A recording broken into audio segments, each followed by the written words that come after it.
Kalau dalam operasi SAR, saya selaku SC yang harusnya berada di kantor pusat Basarnas, yaitu di sana ada namanya BCC, Basarnas. Kenapa saya harus berada di kantor pusat? Karena operasi yang dilaksanakan Basarnas tidak hanya di satu titik ini. Present time ada 11 operasi yang sedang kita laksanakan, mulai dari operasi laut, dari kapal yang tenggelam, sampai ada kondisi yang membahayakan manusia. Mulai dari manusia yang terjebur, sampai kadangkala juga manusia yang kemakan buaya juga. Jadi dalam pelaksanaan operasi yang dilaksanakan oleh Badan SAR Nasional, sesuai dasar kita bisa menyelenggarakan bersinergi dengan kementerian, dengan lembaga yang terkait, baik itu yang ada di dalam negeri maupun di luar negeri.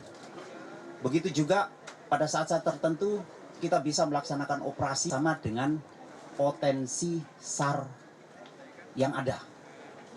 Dan kita tahu potensi SAR yang luar biasa dari TNI, dari Polri. Begitu juga ada komunitas-komunitas organ luar biasa. Pada saat kita mengalami kedaruratan, disitulah ternyata Basarnas dengan seluruh potensi SAR luar biasa. Tapi pada saat-saat tertentu, Badan SAR Nasional juga bisa melaksanakan tugas operasi secara mandiri.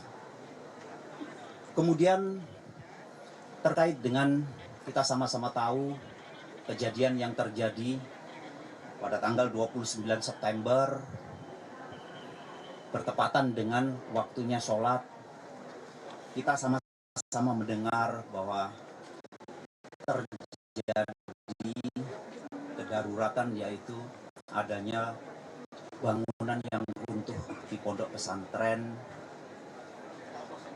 Al-Qazim di sini, di mana pada saat itu anak-anak kita, para santri, sedang melaksanakan sholat dan diperkirakan bahwa luas area 140 jamaah lebih. Dan pada saat bangunan yang runtuh ini merupakan bangunan dengan 4 lantai, di mana tempat sholat lantai dasar ada lantai 1, lantai 2, lantai 3, dan lantai 4 sedang dalam pembangunan. Sehingga pada saat pelaksanaan pengecoran terjadi, mungkin tidak mampu menahan sehingga terjadi kolaps yang kita sering namakan starter collapse.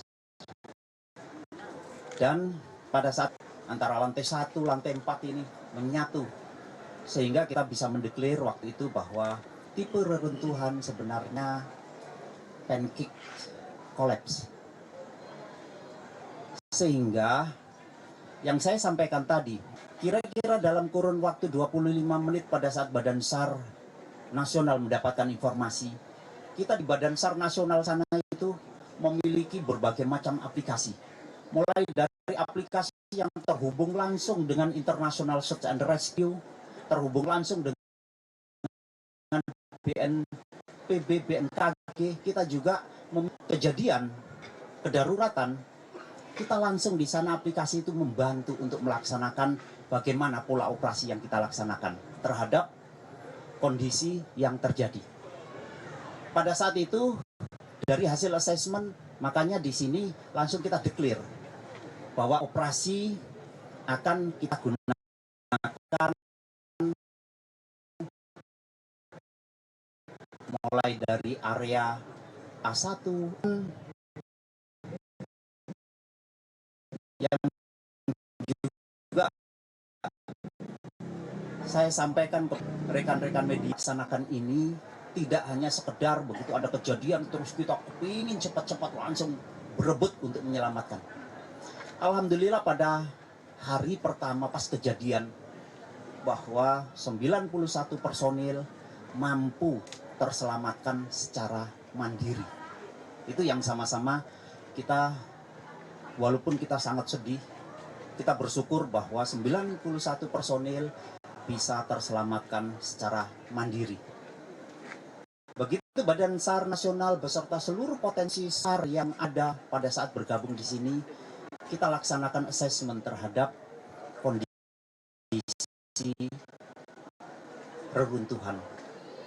Dan pada saat itu adanya 15 korban yang saat itu bisa kita selamatkan, namun 3 yang tidak terselamatkan. Kemudian kita mendetek 15 korban lagi, di mana dari 15 korban ini 7 waktu itu 7 korban atau 7 titik memungkinkan bisa kita selamatkan. Sehingga dari situlah dengan struktur reruntuhan yang ada, dan satu-satunya yang bisa kita lakukan adalah kita membuat lubang dari bawah untuk ke atas. Kita cukup paham pada saat masyarakat kepingin bahwa banyak sarana prasarana yang sudah dihadirkan, terus kepingin untuk cepat-cepat bisa kita lakukan tindakan. Yang saya sampaikan bahwa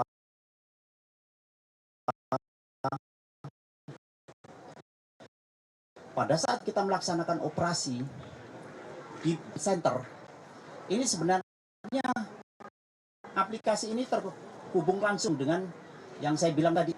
Sehingga apapun yang kita lakukan ini termonitor di internasional. Kebetulan di Asia ini sebenarnya hanya 3 negara yang tergabung dalam International Search and Rescue. Salah satunya adalah kita.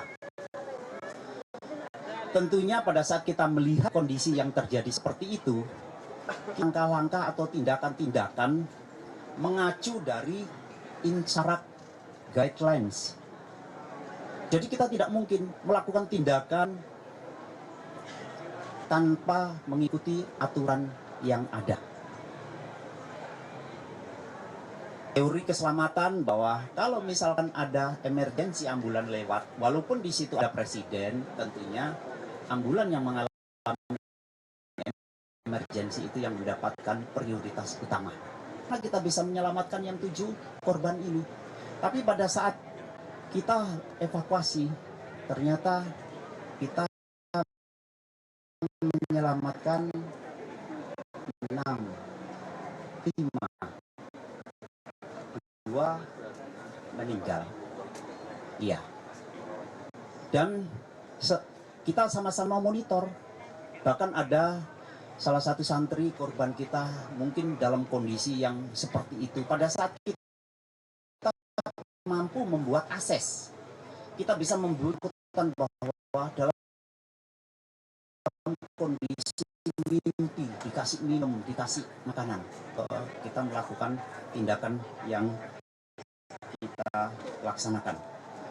Kemudian akhirnya kita melaksanakan reassessment sampai 3 kali, dan kita meyakinkan bahwa tidak ada tanda-tanda korban yang terdetek masih dalam kondisi memungkinkan untuk diselamatkan dalam kondisi hidup. Sehingga dari situ, yang pada hari itu juga ternyata kejadian yang ada di tempat ini dinyatakan suatu kejadian yang luar biasa. Dari Bapak Presiden juga menginstruksikan kepada itu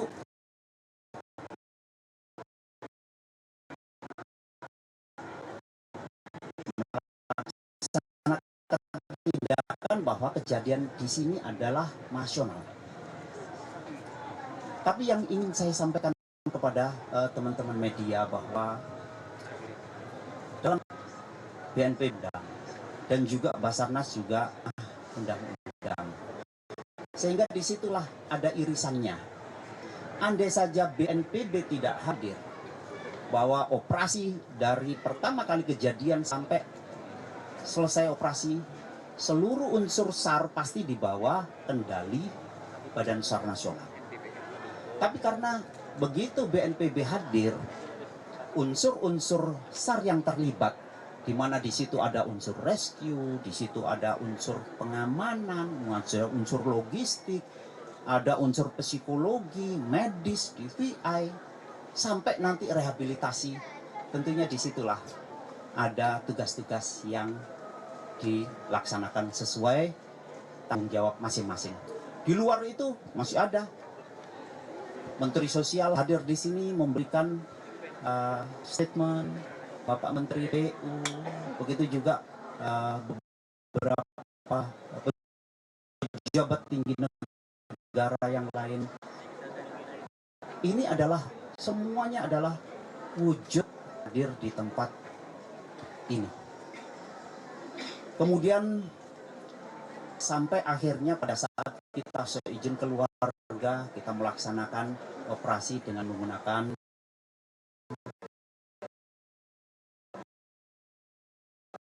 alat berat. Setiap harinya, pada hari Rabu 1 Oktober kita bisa mengevakuasi 5 selamat, 2 meninggal. Besok paginya sampai akhirnya 15 itu terevakuasi semuanya. Kemudian hari Kamis, karena itu baru dilaksanakan pengerahan alat-alat berat.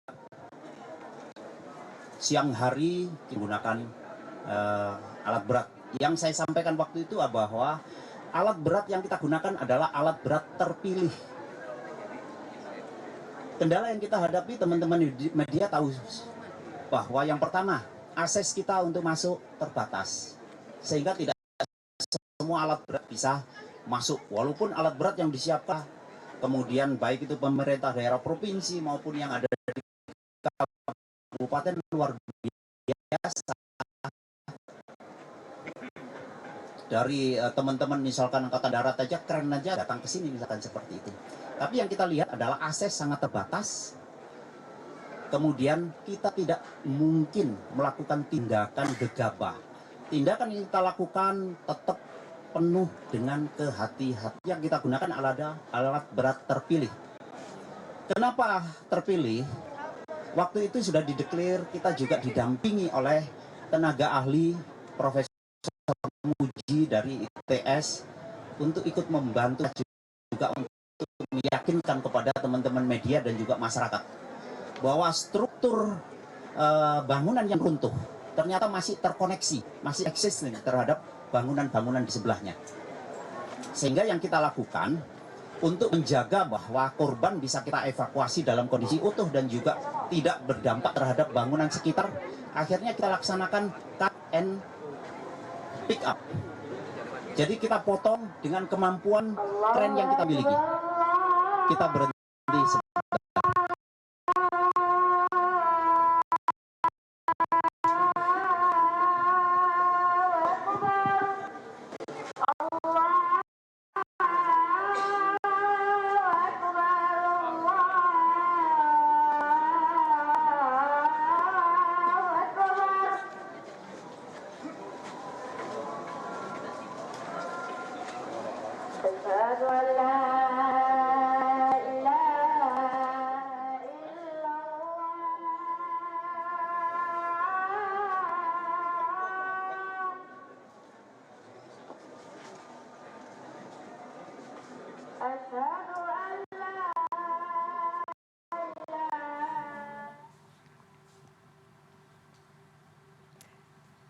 Ya, sambil menunggu keterangan pers dilanjutkan, tadi sebelumnya kita sudah menyimak apa yang disampaikan oleh Kepala Basarnas, Marsikal Madya TNI Muhammad Syafi'i terkait proses evakuasi yang dilakukan hingga hari ini, hari ke-8 tadi disampaikan Kepala Basarnas bahwa semua upaya yang dilakukan di lapangan sudah dilakukan secara maksimal, terbukti tim yang berada di lapangan sudah melakukan asesmen dan juga memastikan bahwa operasi yang dilakukan sejak hari pertama hingga hari terakhir dilakukan dengan terukur. Tadi juga disampaikan bagaimana kemudian upaya untuk membuat lubang dari posisi bawah bangunan menuju ke atas dalam proses penyelamatan sejumlah santri akibat runtuhnya pondok pesantren. Dan tadi juga disampaikan asesmen yang dilakukan beberapa kali, upaya yang dilakukan untuk mendeteksi ulang apakah ada tanda-tanda kehidupan di lokasi reruntuhan sebelum akhirnya diputuskan dilakukan pembersihan puing-puing dengan menggunakan alat berat. Dan ini harus juga dilakukan dengan sangat hati-hati karena tadi pakar dari ITS disampaikan Kepala Basarnas dan juga tim yang berada di lapangan menyatakan bahwa bangunan Pondok Pesantren Al-Khazin ini yang runtuh masih terkoneksi dengan bangunan lain yang berada di sekitarnya sehingga proses pembersihan puing-puing dilakukan dengan hati-hati agar tidak terjadi hal-hal yang tidak diinginkan termasuk mengganggu konstruksi bangunan yang saat ini berada di sekitar pondok pesantren yang rubuh di Sidoarjo, Jawa Timur. Kami masih menunggu keterangan pers lanjutan yang akan disampaikan oleh Kepala Basarnas Marsikal Madya Muhammad Syafi'i, tapi informasi yang kami terima setidaknya. Baik, kita simak kembali pernyataan pers yang disampaikan oleh Kepala Basarnas berikut ini.